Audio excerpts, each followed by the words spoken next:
السلام عليكم ورحمة الله تعالى وبركاته.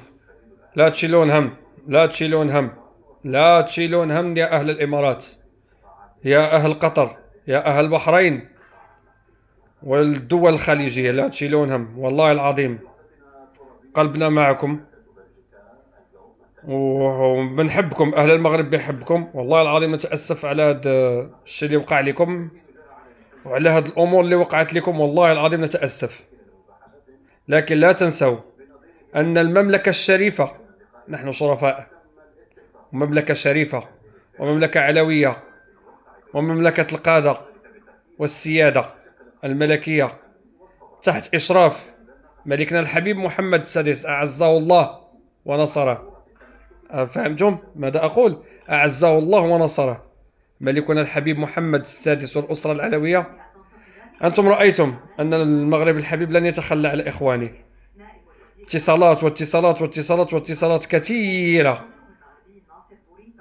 يراقب كل كبيرة وصغيرة، وحتى جنود الخفاء المحاربين المغاربة جوا وبحرا وأرضا، جوا وبحرا وأرضا، معكم بالغالي والرخيص، بالغالي اللي فيهم الرخيص. نتمنوا هذا الهم يزول عليكم إن شاء الله بإذن الله.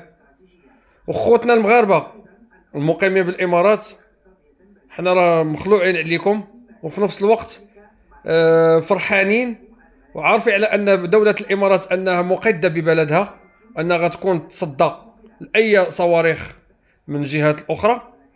وحنا على ثقة كبيرة في الله سبحانه وتعالى في ملكنا الحبيب أنه يا ويلكم من الأسود، يا ويلكم من الأسود، يا ويلكم، يا ويلكم من الأسود، يا ويلكم من تدخل الأسود، يا ويلكم. عندنا شبل مولاي الحسن، وعندنا الأسد محمد السادس نصره الله وأعزه، ولا عاش من كان ولا من خان هذا البلد، ولا عاش من كان أنه يتشفى في إخواننا الخليجيين. أخوكم وحبيبكم حمزة الشريف من مدينة 12 قرن بمدينة فاس يتأسف لكم، والعين بصيرة واليد قصيرة، لكن بقلب واحد ونبض واحد نحن مع شعب الإمارات ومع كل الشعوب الخليجية. وتحياتي لكم وأحبكم الله وعزكم الله. لكم دعوات مني، لكن ضعوا الكلام اللي أقوله لكم حلقة في أذنيكم يا دول الخليج. المغرب لن تتخلى على إخوانها، رغم أننا عشنا في ظرفية تخلوا عنا بعض الأحبة الذين كنا نعتبرهم أحبة، لكنهم كانوا أعداء وتخلوا على المغرب، لكن المغرب لن تتخلى على الخليج. يا ويل يا ويل يا ويل من زؤور الأسود، ويا ويل مرة أخرى من يؤذي كل العرب أو يؤذي مغاربة إخواننا المغاربة المقيمين بالإمارات أو بالخليج العربي بصفة عامة. يا ويلكم من يؤذون كل الجالية وكل السياحيين الذين موجودين بالخليج العربي. يا ويل يا ويل يا ويل.